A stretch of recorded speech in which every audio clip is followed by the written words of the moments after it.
Welcome to Politics for Teens. I'm your host, Richard Sterling, and this is This or That.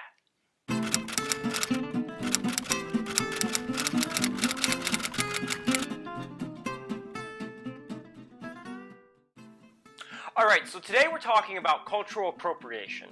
What is cultural appropriation, and what are some common arguments made from both sides?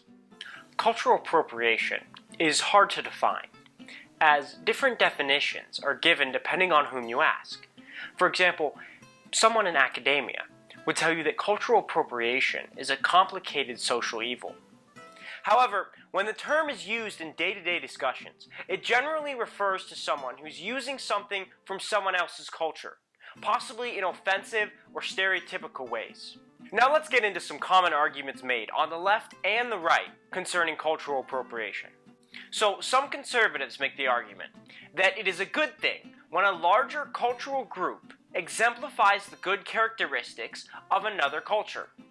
Some liberals, however, claim the issue is in respect. That is, people use parts of other people's culture without fully knowing about that part and without having the respect needed in order to treat it right. Some conservatives claim that the only people who are really getting offended are white liberals, and the people who are within the culture actually love their culture being exemplified. Some liberals, however, make the claim that proper acknowledgement is not given to those whose culture is being appropriated.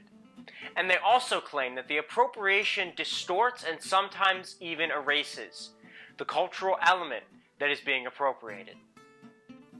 Some conservatives would say that culture is not owned by anyone, but should be and is free to share. While some liberals might counter by pointing out the possibility of inconsistency in the conservatives' views, who claim that the West is the best culture, but then take from other cultures. And finally, some conservatives say that the idea of cultural appropriation can cause more division among cultures and people and create enmity between groups, while some liberals claim that cultural appropriation is misunderstood by the general public and gets a bad reputation. They further claim that appropriation really does cause harm to various groups.